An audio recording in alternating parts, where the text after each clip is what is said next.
Hello students. अभी तक हम लोगों ने पढ़ चुका है acid base salt neutralisation reaction indicators pH value. आज हम लोग को पढ़ना है जो बुक का हेडिंग है importance of pH. I repeat, importance of pH in our daily life.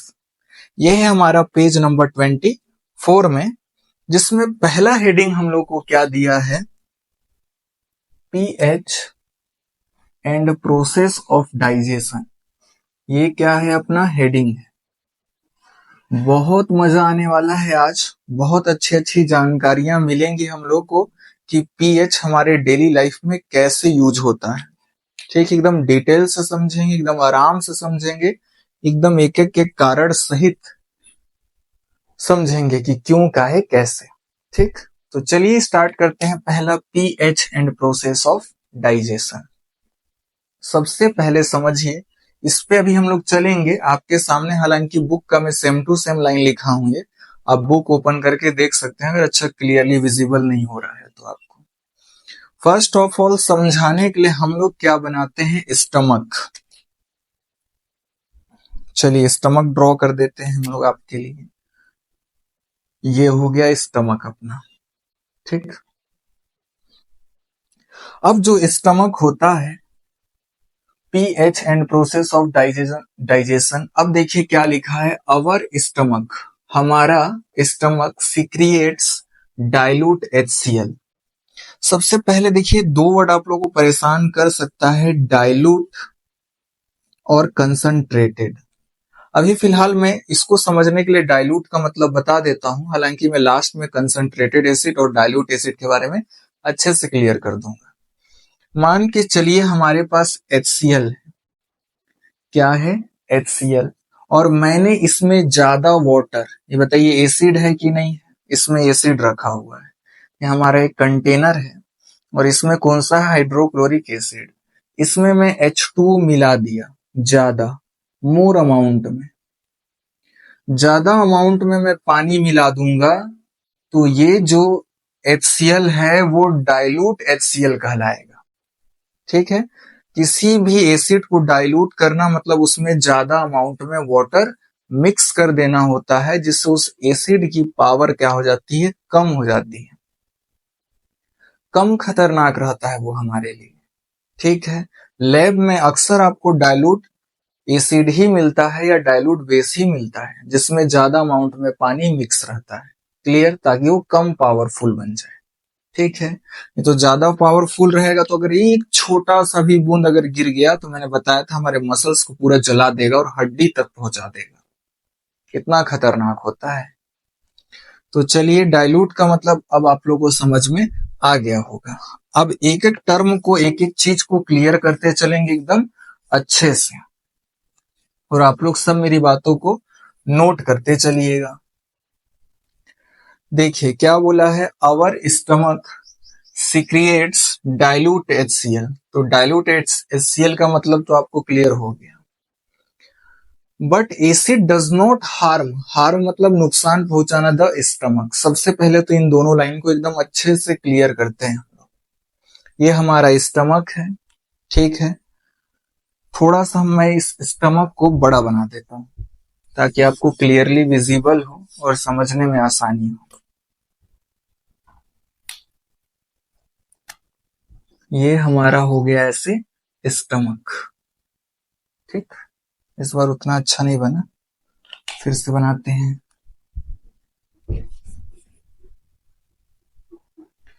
देखिए ये है अपना स्टमक।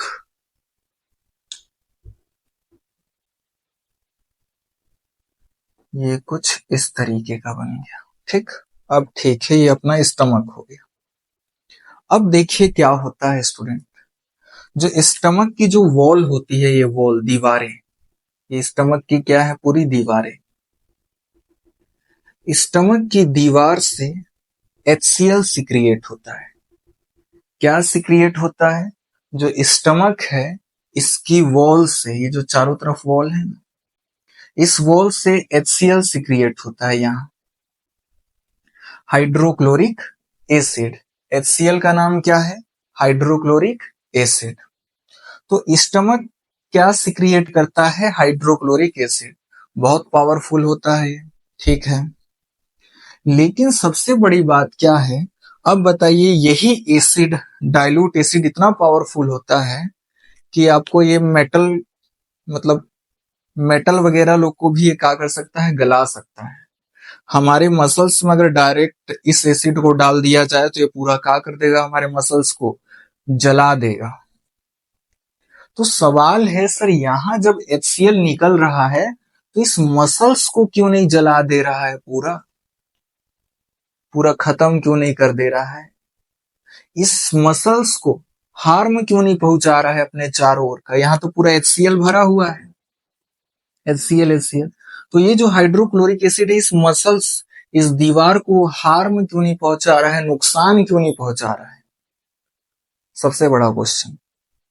देखिए इसका आंसर क्या है। आप एक कागज लीजिए, कागज का टुकड़ा लीजिए, इस कागज के टुकड़े के ऊपर पूरा ऑयल डाल दीजिए, या इस पूरे कागज के टुकड़े को ऑयल में डीप कर दीजिए। पूरा ऑयल ऑयल हो जाएगा कि नहीं हो जाएगा? हो जाएगा। अब क्या करिएगा, इस कागज के टुकड़े में हम लोगों ने ऑयल डाल दिया, अब मैं इसको पानी डालूंगा इसके ऊपर, तो बताइए पानी का इफेक्ट इस पे पड़ेगा? नहीं पड़ेगा। ये एक्सपेरिमेंट आप लोग घर में भी बैठ करके कर सकते हैं, देख सकते हैं, घर में भी देख सकते हैं इसको करके। कुछ नहीं करना है, एक कोई सा भी कागज लेना है, पेपर लेना है, उसमें पूरा तेल से उसको डुबो देना है, फिर उसके ऊपर आपको पानी डालना पड़ेगा। तो देखिएगा पानी का असर ही नहीं पड़ेगा इस कागज पे। क्यों? देखिए क्यों। अब इसको समझते हैं विस्तार से, और यही काम यहां होता है। पहले इसको क्लियर कर लेते हैं, फिर चलेंगे वहां पर। मान लीजिए अभी ये कागज था, इसके ऊपर एक लेयर जम गया ऑयल का। किसका लेयर जम गया? ऑयल का, दोनों तरफ। ये ब्लू वाला ऑयल है और ब्लैक वाला अपना क्या है, कागज या पेपर, ठीक है। अब ये जो ऑयल होता है ना, ये ऑयल, ये बैरियर का काम करता है। बैरियर मतलब, अभी क्लियर करते हैं। अब यहां पर मैंने क्या डाल दिया, वाटर। ये मैंने क्या डाल दिया, वाटर। अब जो वाटर है वो पेपर के टच में आ ही नहीं रहा है। क्यों नहीं आ रहा है? बैरियर। बैरियर मतलब बाधा।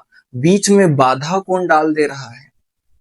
ये ऑयल का लेयर, ये वाला, ये पूरा जो ब्लू कलर का मैं ऑयल वाला लेयर बनाया हूं ना, ये लेयर ऑयल का, इस वाटर को पेपर के साथ कांटेक्ट होने दे ही नहीं रहा है, उसका आपस में संपर्क होने नहीं दे रहा है, उसको आपस में टच होने नहीं दे रहा है। कौन? ये वाटर का इस पेपर के साथ कोई टच हो ही नहीं पा रहा है। शायद आपको नहीं दिख रहा होगा, इसलिए मैं इस पेपर को और थोड़ा डार्क ब्लैक कर देता हूं। ये अपना क्या है, ब्लैक वाला पेपर, और ये पूरा ब्लू वाला क्या है, अपना ऑयल का लेयर। और ये ऑयल का लेयर बीच में रोक के रख रहा है किसके किसके कांटेक्ट को? वाटर और पेपर को आपस में जुड़ने नहीं दे रहा है। जुड़ने मतलब आपस में संपर्क होने नहीं दे रहा है, आपस में वाटर और पेपर को टच होने नहीं दे रहा है। समझ आया कि नहीं? वाटर और पेपर का कांटेक्ट होने ही नहीं दे रहा है, इसलिए पेपर कभी गीला होता ही नहीं है। यही काम, जो काम यहाँ ऑयल कर रहा है कि वाटर और पेपर को आपस में कांटेक्ट होने नहीं दे रहा है, वही काम यहाँ एक करेगा म्यूकस। बताते हैं अभी आपको। पेपर में जरूरी ही नहीं आप ऑयल डाल दीजिए, पेपर में आप लोगों ने वैक्स डाल दिया, मोम। मोम को ऐसे पूरा क्या कर दीजिए, मोमबत्ती वाला कभी मोम को आज आप पूरा इस एक पेपर में रगड़ दीजिए। इस पेपर में पूरा मोम को क्या कीजिए, रगड़ दीजिए। अब फिर उसके ऊपर पानी डालिए, तो देखिएगा पेपर गीला होता ही नहीं है। तेल डालने से भी गीला नहीं हुआ। एक पेपर लिए, पेपर में पूरा तेल डाल दिए, ऑयल डाल दिए, फिर उसके बाद आप उसमें वाटर डालिए, देखिएगा पेपर का वाटर के साथ कांटेक्ट ही नहीं होता है, तो पेपर गीला होता ही नहीं है, क्योंकि ऑयल पेपर और वाटर का कांटेक्ट होने नहीं दे रहा है आपस में, बीच में बैरियर का काम कर दे रहा है, बाधा क्रिएट कर दे रहा है। सेम फीचर वैक्स में भी होता है।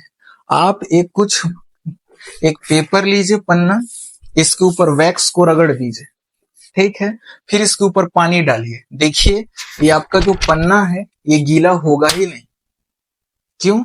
क्योंकि जो वैक्स इसके ऊपर लगाया हम लोगों ने, और जब पानी डाल रहे हैं तो ये पानी जो वाटर है, वाटर का इस पेपर से कांटेक्ट हो ही नहीं पा रहा है। क्यों नहीं कांटेक्ट होने पा रहा है? क्योंकि जो वैक्स है ये कांटेक्ट होने दे ही नहीं रहा है, बैरियर का काम कर रहा है, बाधा क्रिएट कर दे रहा है, दोनों को आपस में कांटेक्ट नहीं होने दे रहा है। किसको किसको? वाटर है, ये मान के चलिए वाटर है, और ये क्या है? पेपर। इस वाटर और पेपर को आपस में कांटेक्ट होने नहीं देता, क्योंकि बीच में कौन सा लेयर हो जाता है? वैक्स का। और वैक्स जो होता है पेपर और वाटर को आपस में कांटेक्ट होने नहीं देता, जिसकी वजह से पेपर कभी गीला होता ही नहीं है। पेपर को कोई इफेक्ट ही नहीं पड़ता, कितनों पानी डाल लीजिए आप। समझ आया बात कि नहीं आया? आई होप आप लोग को थोड़ा मोड़ा क्लियर हुआ होगा। अब इसको हम लोग और क्लियर करते हैं थोड़ा सा, फिर उस पे चलेंगे तो तुरंत समझ आ जाएगा हम लोग को। देखिए क्या है, मैंने क्या बोला कि एक हमारे पास क्या है, एक हमारे पास पेपर है। क्या है हमारे पास? एक पेपर। पेपर को मैं ब्लैक से शो कर रहा हूं। ये पेपर है अपना। पेपर के ऊपर मैंने क्या लगा दिया? वैक्स का लेयर लगा दिया। ये क्या किसका लेयर हो गया? वैक्स का पूरा लेयर हो गया। और ये अपना क्या हो गया? पेपर। अब इसके ऊपर आप वाटर डालिए, पानी, वाटर। जब आप वाटर डालिएगा तो देखिएगा पेपर जो है वो ये वाटर है, और जब मैंने वाटर को गिराया पेपर के ऊपर तो पेपर गीला हो ही नहीं रहा है। पेपर गीला हो ही नहीं रहा है। क्यों नहीं हो रहा है? सवाल है। क्योंकि जो ये वाटर है इसका पेपर से कांटेक्ट ही नहीं हो पा रहा है, आपस में संपर्क ही नहीं हो पा रहे हैं, आपस में टच ही नहीं हो पा रहे हैं। कौन कौन टच नहीं हो पा रहे हैं? पेपर और वाटर। पेपर और वाटर आपस में टच ही नहीं हो पा रहे हैं। अगर टच हो जाते तो पेपर गीला हो जाता। क्यों टच नहीं हो पा रहे हैं? वैक्स की वजह से। वैक्स जो है वाटर और पेपर इन दोनों को आपस में कांटेक्ट होने ही नहीं दे रहा है, बीच में रोक दे रहा है। ऐसे इस वाटर को अलग रख रहा है और पेपर को अलग, आपस में दोनों को कांटेक्ट होने नहीं दे रहा है, संपर्क होने नहीं दे रहा है, टच होने नहीं दे रहा है। ठीक है, इसलिए वाटर का इस पेपर पे कोई इफेक्ट ही नहीं पड़ रहा है। अब आपको यहाँ का पिक्चर क्लियर होगा। देखिए, अब समझते हैं इसको हम लोग अच्छे से क्लियर करते हैं।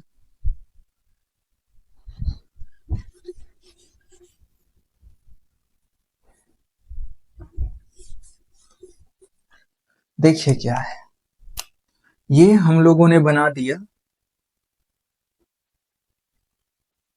अपना स्टमक।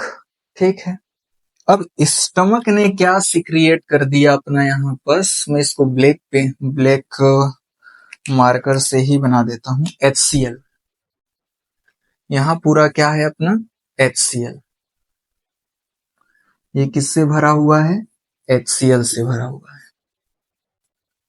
ठीक, अब देखिएगा एक सेल का नाम होता है यहाँ पर, इसके चारों तरफ एक सेल होता है जिसका नाम है म्यूकस सेल।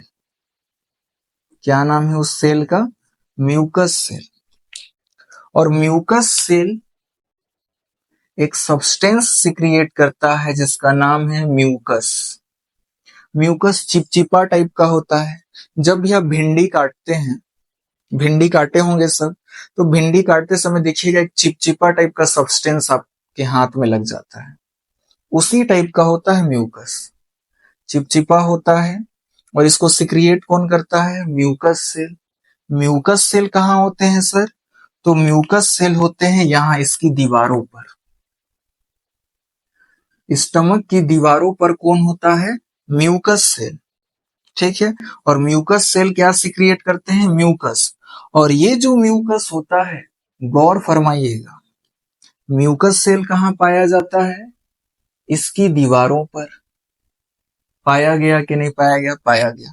और म्यूकस सेल क्या सिक्रिएट करेगा? म्यूकस। और ये जो म्यूकस होता है चिपचिपा होता है, ठीक उसी तरीके से जैसे भिंडी काटते समय एक चिपचिपा सब्सटेंस आपके हाथों में लग जाता है, ठीक उसी तरीके से म्यूकस भी होता है। और ये म्यूकस पूरा स्टमक की दीवार को कवर कर लेता है, ढक देता है ऐसे, जैसे मैं ब्लू मार्कर से आपको शो कर रहा हूं। ये म्यूकस जो होता है पूरा सिक्रिएट होता है इसकी दीवार। इसकी दीवार ये है ब्लैक वाली, इसकी दीवार पे म्यूकस सेल पाया जा रहा है। और म्यूकस सेल क्या सिक्रिएट कर रहा है? म्यूकस। और ये म्यूकस पूरे दीवार को कवर कर दे रहा है ऐसे, ऐसे पूरा।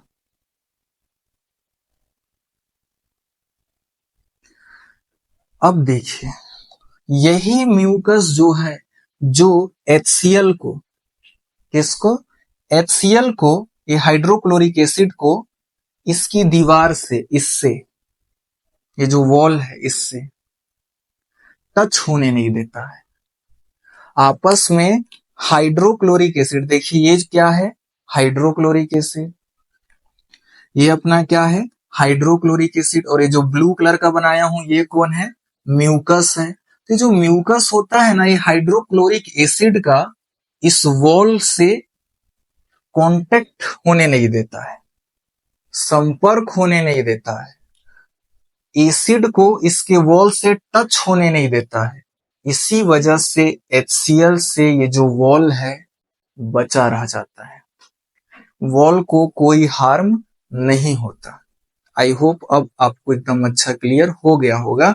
नहीं हुआ होगा तो यहाँ समझ लेते हैं हम लोग फिर से। देखिए, ये दीवार है, इस दीवार को मैं ऐसे बना दे रहा हूं। ये दीवार है, ब्लैक कलर का मैंने दीवार बना दिया, ठीक है। फिर दीवार के आगे ब्लू कलर का अपना क्या है? म्यूकस। देखिए ये बना दिया मैंने क्या? म्यूकस। ये म्यूकस का पूरा लेयर है, म्यूकस है ये, म्यूकस का लेयर है, ठीक है। अब इसके इस तरफ क्या है? अपना हाइड्रोक्लोरिक एसिड, HCl। यही है HCl।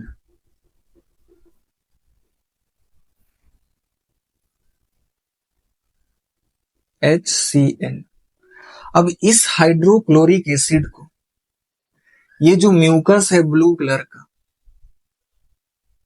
इस हाइड्रोक्लोरिक एसिड को ये जो म्यूकस है वो कांटेक्ट होने नहीं दे रहा है इस हाइड्रोक्लोरिक एसिड का।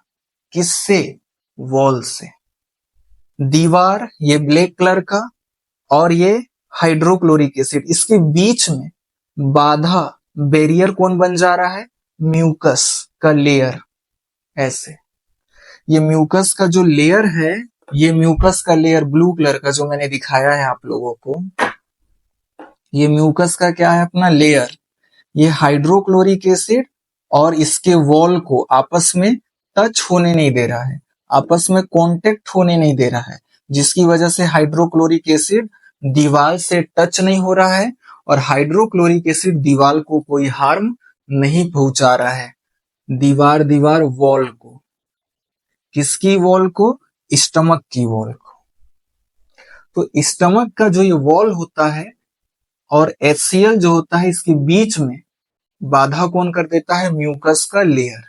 ये म्यूकस का लेयर हाइड्रोक्लोरिक एसिड को टच होने नहीं देता इसकी दीवार से, जिससे हाइड्रोक्लोरिक एसिड इसके वॉल को कोई नुकसान नहीं पहुंचा पाता। यहां से भी मैंने बता दिया, यहां से भी आप समझ गए होंगे। ये जो ब्लू कलर का लेयर दिख रहा है, ये म्यूकस का लेयर है। म्यूकस का लेयर है। और यही म्यूकस का लेयर इस हाइड्रोक्लोरिक एसिड को और इसके दीवार को आपस में टच होने से रोकता है, बैरियर का काम करता है बीच में। ये इनको और दीवार को, हाइड्रोक्लोरिक एसिड को और इसके वॉल को आपस में टच होने नहीं देता, जिससे हाइड्रोक्लोरिक एसिड इसके वॉल को नुकसान नहीं पहुंचाता है। इतना बहुत ज्यादा सफिशियंट है। क्लियर हो गया होगा आपको ये 2 लाइन। अब इसको आगे प्रोसीड करते हैं। देखिए थोड़ा सा समय लगेगा ज्यादा, बट एकदम अच्छे से फील लेके समझेंगे हम लोग, ठीक है।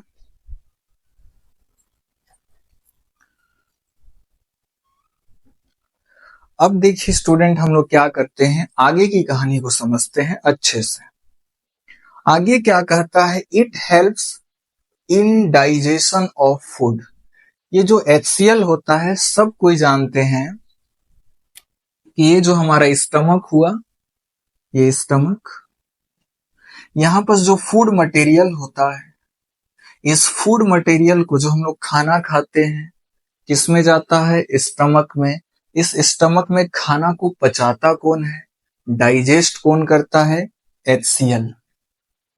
या डाइजेस्ट करने में हेल्प कौन करता है, HCl, हाइड्रोक्लोरिक एसिड। सब कोई जानते हैं कि हाइड्रोक्लोरिक एसिड हमारे खाना को, फूड को डाइजेस्ट करने में हेल्प करता है स्टमक के अंदर। ठीक ठीक है। व्हेन का मतलब क्या होता है, जब। Too much acid is produce, जब बहुत ज्यादा एसिड प्रोड्यूस हो जाता है। अब समझिए, बस यहीं पर थोड़ा सा और समझना है हमको, फिर क्लियर हो जाएगा। अब ज्यादा एसिड प्रोड्यूस कब होता है, पहली बात, जब आप खाली पेट हैं तब भी हो जाता है, ज्यादा एसिड प्रोड्यूस हो जाता है तो आपको क्या हो जाता है, एसिडिटी हो जाता है। दूसरा, आपने बहुत मसालेदार तेल वाला, भुना वाला खा लिया है खाना, तो भी आपको क्या हो जाता है, तो भी आपके पेट के अंदर एसिड ज्यादा सिक्रिएट हो जाता है, जिसको एसिडिटी बोलते हैं। जब आप लंबे समय तक भूखे पेट हैं, खाली पेट हैं, तब भी आपके स्टमक के अंदर एसिड ज्यादा सिक्रिएट हो जाता है, तो आपको एसिडिटी हो जाता है। दूसरा, आपने ज्यादा तेल वाला मसालेदार सब्जी या फूड खा लिया, तो भी आपके स्टमक के अंदर ज्यादा एसिड सिक्रिएट हो जाता है, उससे भी आपको क्या हो जाता है, एसिडिटी हो जाता है। तीसरा, अब आप चल गए पार्टी में आपने खूब खा लिया, तो जब आप ज्यादा खाना या ज्यादा भोजन ग्रहण कर लेते हैं, तो भी आपके स्टमक के अंदर एसिड बहुत ज्यादा सिक्रिएट हो जाता है, जिस केस को एसिडिटी बोलते हैं। तो खाली पेट रहता है तो भी एसिड ज्यादा सिक्रिएट हो जाता है। मसालेदार तेल वाले आपने खा लिया, जंक फूड्स वगैरह ज्यादा, तो भी एसिडिटी हो जाता है। ज्यादा, आवश्यकता से ज्यादा आपने फूड खा लिया पार्टी वगैरह के दिन, तो भी आपको एसिडिटी हो जाता है, एसिड ज्यादा सिक्रिएट हो जाता है। और इन तीनों केस को एसिडिटी बोलते हैं। और एसिडिटी में आपका पेट दर्द करता है, बर्निंग सेंसेशन होता है, खट्टी ढकारें आती है। क्यों आती है, बर्निंग सेंसेशन क्यों होता है, सब फील देंगे आपको। ठीक है, बस पेशेंस से आपको पूरा वीडियो लेक्चर देख करके धीरे धीरे समझना है। इतना समझ गए तो अब समझ आया किन किन केस में ज्यादा एसिड प्रोड्यूस हो जाता है। जब आपने ज्यादा खाना खा लिया, आवश्यकता से ज्यादा, जैसे पार्टी वगैरह में, तो भी बहुत स्टमक के अंदर बहुत ज्यादा एसिड क्या हो जाता है, सिक्रिएट हो जाता है। दूसरी केस, जब आपने ज्यादा तेल वगैरह वाला खा लिया, तो भी आपको क्या हो जाता है, एसिड हो जाता है। एसिड हो जाता है, बोल रहा हूँ, एसिडिटी हो जाता है। फील लीजिए थोड़ा सा इसका, फिर इसको आगे क्लियर करते हैं। एक बार तो समझना है, अच्छे से ही समझ लेते हैं। देखिए, मैं एक एग्जांपल लेता हूं। मान लीजिए, जैसा भी बना है मान लीजिए, ठीक है, ऐसा मैं एसिड, आपके स्टमक में एसिड ज्यादा सिक्रिएट होने के बहुत सारे कारण होते हैं। मैंने तो 3 ही कारण बताया। बहुत सारे कारण होते हैं जिनकी वजह से हमारे स्टमक के अंदर एसिड ज्यादा सिक्रिएट हो जाता है। तो अभी मैं केवल एक कारण के बारे में डिस्कस कर रहा हूं, ठीक है, ताकि आपका कॉन्सेप्ट क्लियर हो जाए। मान लीजिए हर रात को, जैसे हम लोग का खाना एवरेज रहता है, एवरेज मतलब हम रात को जितना खाते हैं लगभग उतना ही खाते हैं, थोड़ा मोड़ा आगे पीछे होता है लेकिन लगभग उतना ही खाना खाते हैं हम लोग रात को। रात का समय का बात करते हैं, ठीक है। अगर रात को आप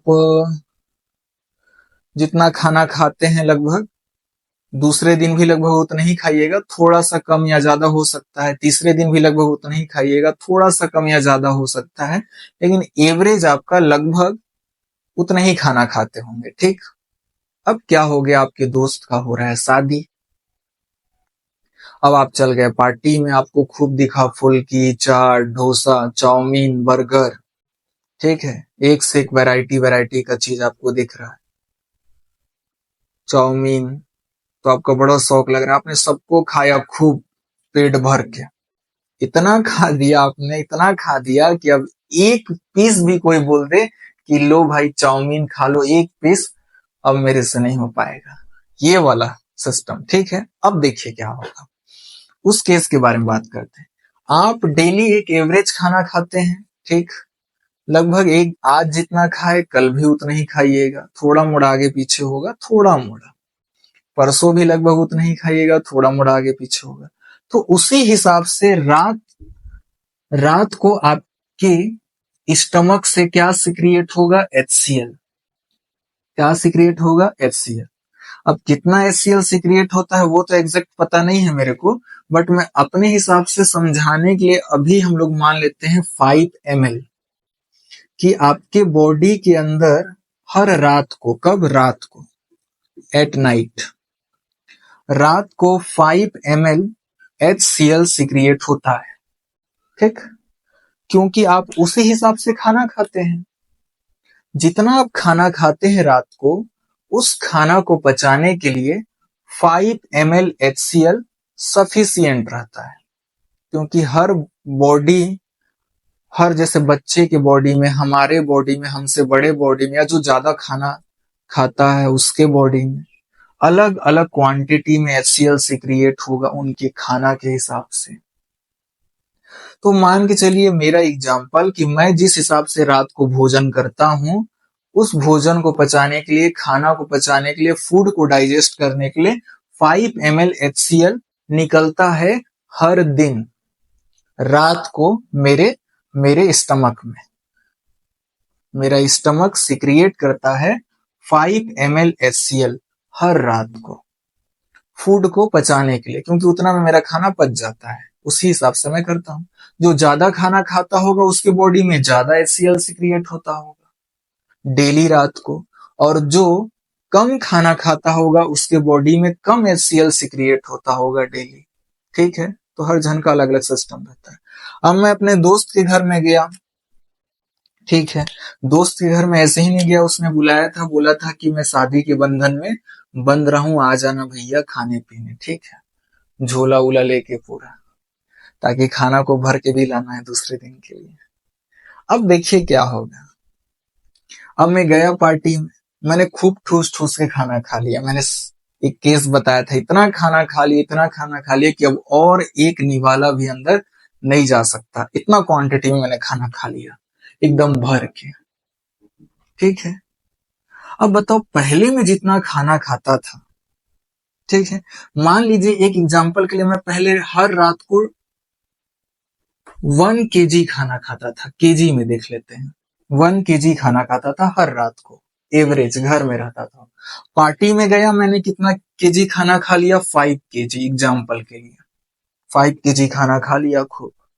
अब बताइए 1 kg खाना को पचाने के लिए 5 ml HCl सफिशियंट था, लेकिन 5 kg खाना को पचाने के लिए 5 ml HCl सफिशियंट है नहीं। तो अब क्या होगा, अब देखिए फिर उसी तरह से पार्टी के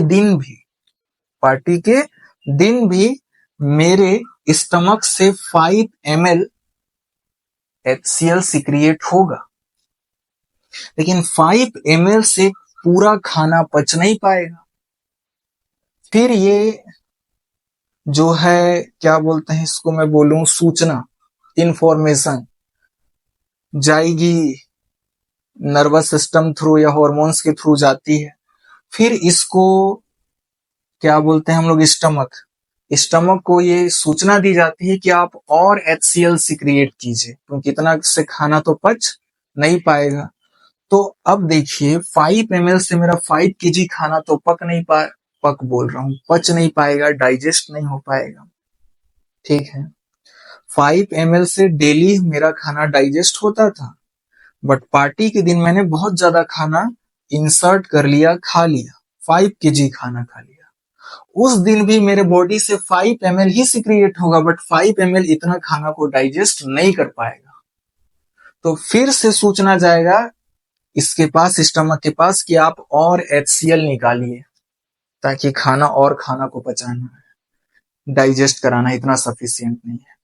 तब क्या करता है, ये एकदम गुस्सा आ जाता है, कौन, स्टमक, और बहुत ज्यादा HCl उड़ेल लेता है, बहुत ज्यादा HCl निकाल देता है। पहले 5 निकाल रहा था, मान लीजिए अब कितना निकाल देगा, 5 ml 1 kg को वो चीज कर रहा था डाइजेस्ट, मान लीजिए, तो 5 5 जा 25, मान लीजिए वो 40 ml उड़ेल दिया, और 5 ml तो पहले निकाला था, 35 ml और ज्यादा निकाल दिया, क्योंकि दूसरी बार निकालेगा ना तो बहुत ज्यादा उड़ेल देता है, बहुत ज्यादा गुस्सा से,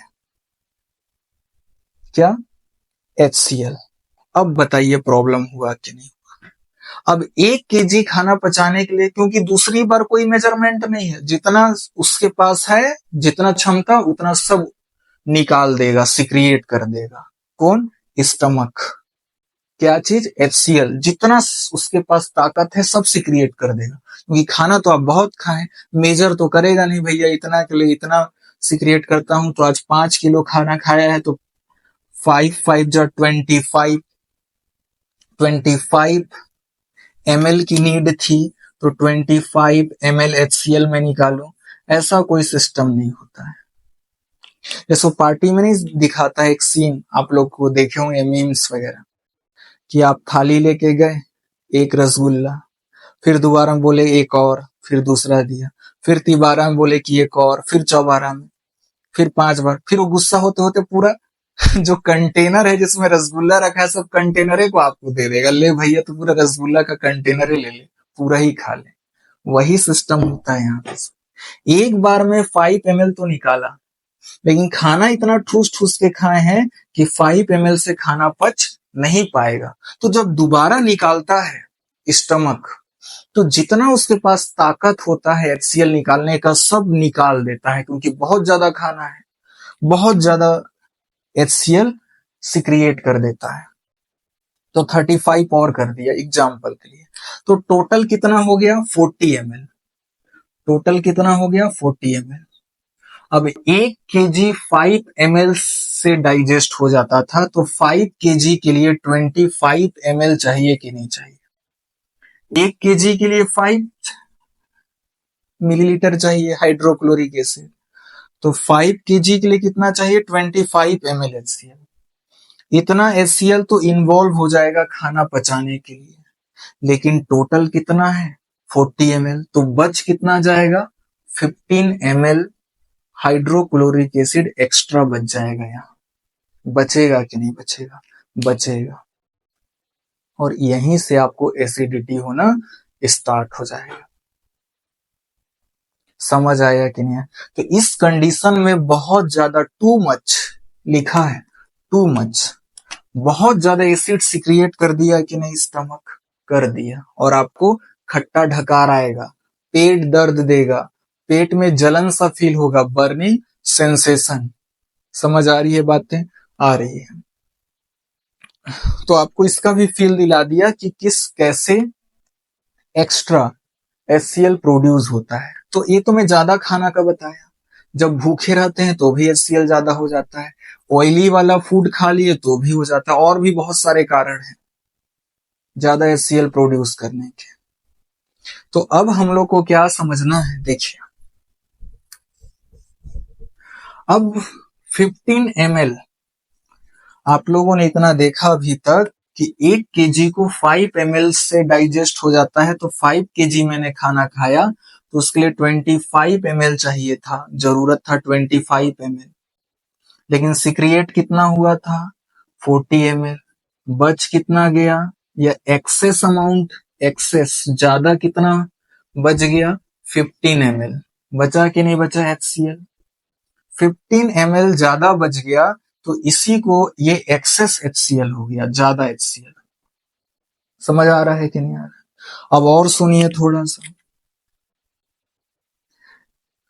अब जो होता है 40 ml HCl यहाँ भर गया है, खाना भी है यहाँ पर, और बहुत ज्यादा एसिड यहाँ भर गया है। एसिड अब यहाँ क्या होता है, वॉल्व होता है। वॉल्व मतलब समझ जाइए ढक्कन टाइप का होता है। खाना यहाँ से अंदर तो आ गया, लेकिन खाना यहाँ से दोबारा बाहर नहीं जाएगा। नहीं तो अगर आप एक बार खाना खा लिए, स्टमक के अंदर चल गया, दोबारा उल्टा होते तो फिर खाना मुंह से निकल जाता, बट ऐसा होता है क्या, नहीं। क्यों? वॉल्व की वजह से। वॉल्व में फीचर है, खाना को अंदर आने तो देगा, लेकिन खाना को दोबारा बाहर जाने नहीं देता है। लेकिन इस एसिड इतना ज्यादा यहाँ सिक्रिएट हो जाता है, और एसिड का इतना ज्यादा प्रेशर रहता है कि कुछ सेकंड के लिए वॉल्व खुल जाता है। कुछ सेकंड के लिए, कुछ सेकंड के लिए खुलेगा तुरंत, और एसिड बाहर आ जाएगा और आपको खट्टी ढकार आएगी। अब फील आया खट्टी ढकार कैसे और क्यों आई? ज्यादा एसिड निकला, ये थोड़े से समय के लिए, एकदम कम समय के लिए, पलक ऐसे झपकाए उतना सेकंड से भी कम सेकंड्स के लिए खुलती है और तुरंत बंद हो जाती है, और एसिड कुछ निकल के हम लोग को ढकार के फॉर्म, ढकार के जैसा निकलता है, डकार के जैसा, और बहुत गंदा फील आता है हम लोग को, बहुत अनकंफर्टेबल फील होता है इसी वजह से। अब इसका निराकरण क्या है? तो when too much acid is produce it causes indigestion, जिसकी वजह से हम लोग को क्या हो जाता है, इनडाइजेशन हो जाता है। एंड द सफर, और जो पर्सन है वो किससे किससे फील करता है, एसिडिटी से सफर करता है, पेन होता है उसको, खट्टी ढकारे भी आती है। अब देखिए इतना समझ गए हम लोग, समझ गए। अब बात आता है कि इसको दूर कैसा किया जाए, दूर कैसे होगा ये। अब देखिए दूर एक ही शर्त पे होगा। अब सवाल है, अब इसका आंसर आप लोग भी दे सकते हैं। तो एसिडिटी फील आया कि नहीं आया, कि एसिडिटी कैसे फील होता है? एक्स्ट्रा एसिड निकल गया तो आपको एसिडिटी फील होगा, और एक्स्ट्रा एसिड निकल के बहुत सारे, एक्स्ट्रा एसिड को आप एक्सेस एसिड भी बोल सकते हैं। एक्सेस अमाउंट में एसिड निकल जाएगा तो आपको एसिडिटी फील होगा, खट्टी डकारें आएंगी, पेन फील होगा पेट में, बर्निंग सेंसेशन होगा। क्यों? क्योंकि एक्स्ट्रा अमाउंट में क्या निकल गया है, एसिड। अब इस एसिड को जो एक्स्ट्रा एक्सेस अमाउंट में निकल गया है, इसको कैसे खत्म किया जाए, ये आप भी जवाब दे सकते हैं। क्योंकि एसिड को एक ही व्यक्ति तोड़ सकता है या उसका इफेक्ट को हटा सकता है, जो है बेस। एसिड ज्यादा अमाउंट में चल गया है, आप बाहर से बेस खा लीजिए, बेस जाएगा, एसिड आपस में लड़ेंगे भिड़ेंगे, न्यूट्रलाइज हो जाएंगे। एसिड और बेस आपस में भिड़े, न्यूट्रलाइज, खत्म एसिड, तो आपका बर्निंग सेंसेशन, पेन सब खत्म हो जाएगा, एकदम आपको आराम और कंफर्टेबल फील आएगा। समझ आ रहा है कि नहीं आ रहा? आ रहा है। बहुत लंबा सेशन हो जा रहा है ये, चलिए जल्दी जल्दी अब इसको खत्म करते हैं, आराम से ही करेंगे अभी। अब देखिए जो एक्स्ट्रा एसिड था, बाकी एसिड किसमें यूज हो गया, खाना को डाइजेस्ट करने में, ये एक्स्ट्रा एसिड बच गया इतना। अब इस एसिड को हम लोग को यहाँ से खत्म करना है, क्योंकि इस एसिड की वजह से दर्द हो रहा है, पेन फील हो रहा है, खट्टी डकारें आ रही है, बर्निंग सेंसेशन हो रहा है। तो कैसे एसिड से निजात पाया जा सकता है? आप लोग को पता है कि एसिड का जस्ट उल्टा कौन होता है, बेस। जैसे बुराई को अच्छाई से क्या किया जा सकता है, कैंसिल आउट किया जा सकता है, या बुराई को अच्छाई से कैंसिल आउट किया जा सकता है, या अच्छाई को बुराई से कैंसिल आउट किया जा सकता है। दिमाग हिल गया होगा आप लोग का। जिस तरीके से बुराई को अच्छाई से कैंसिल आउट किया जा सकता है, ठीक उसी प्रकार एसिड को उसके उल्टा बेस से कैंसिल आउट किया जा सकता है, उसका प्रभाव को खत्म किया जा सकता है। इसलिए हम लोग बाहर से क्या खाते हैं? Weak base. बाहर से क्या लेते हैं? Weak base. और ये जो वीक बेस होता है ये कौन होता है? Magnesium hydroxide. क्या होता है इसका नाम? आप लिख लीजिएगा, मैग्नीशियम हाइड्रोक्साइड। हाइड्रोक्साइड, यही मैग्नीशियम हाइड्रोक्साइड को लिया जाता है और इसी को हम लोग बोलते हैं एंटा एसिड के फॉर्म में लिया जाता है, एंटा एसिड बोलते हैं।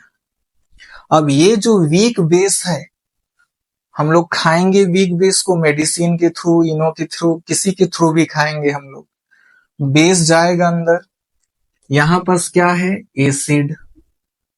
बाहर से हम लोगों ने मुंह से क्या खा लिया? बेस। एसिड और बेस आपस में रिएक्ट करते हैं, न्यूट्रलाइज हो जाते हैं, न्यूट्रल, सब खत्म। एसिड का जो इफेक्ट पर दिख रहा था वो भी खत्म, बेस का इफेक्ट भी खत्म, क्योंकि दोनों एक दूसरे के इफेक्ट को खत्म कर दिए, न्यूट्रलाइज हो गया। आपका सब दर्द, पीड़ा, डकार, खट्टी डकारें, बर्निंग सेंसेशन, पेट में जो पेन हो रहा था सब खत्म हो जाएगा, एकदम कंफर्टेबल फील कीजिएगा, आरामदायक। समझ आया?